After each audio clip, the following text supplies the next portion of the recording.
Memperingati Hari Kartini merupakan salah satu wujud kebanggaan dan penghargaan kita terhadap jasa-jasa pahlawan yang telah memperjuangkan hak-hak perempuan. Kami dari Suara Perempuan Aceh, perempuan yang berkontribusi lewat berbagai bidang.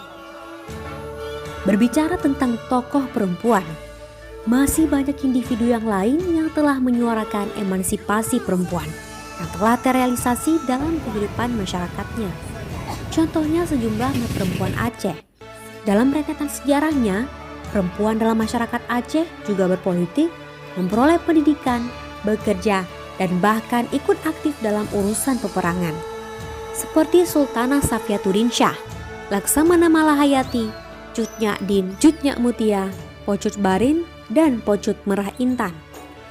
Sebagaimana yang disampaikan oleh Eka Rizkina, anggota DPRK Aceh Besar. Eka menjadi satu-satunya perempuan yang menduduki kursi legislatif di kabupaten tersebut. Ia mengatakan bahwa kaum perempuan harus memiliki peran besar pada pembangunan. Kalau kita lihat untuk Aceh sendiri, mungkin kita tidak asing dengan yang namanya perjuangan seorang perempuan.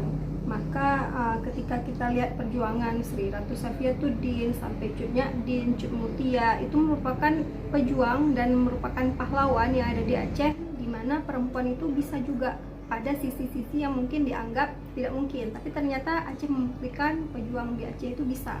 Nah, pada masa sekarang yang dengan kecanggihan teknologi yang ada, tentunya menjadikan peran perempuan menjadi lebih besar. Maka sekarang potensi yang ada pada kita ini harus dimaksimalkan. Apakah itu potensi terhadap kemasyarakatan, potensi keagamaan, potensi di bidang pendidikan dan lain-lainnya. Sehingga keberadaan perempuan yang ada di Aceh ini, khususnya di Aceh Besar, semakin dirasakan di masyarakat. Insya Allah kalau perempuan maju, maka masyarakat di suatu negara juga akan maju. Kalau perempuannya baik, maka negara tersebut akan juga baik. Ketika kita ingin menjadikan generasi ke depan baik, maka perbaikilah diri kita sendiri terlebih dahulu.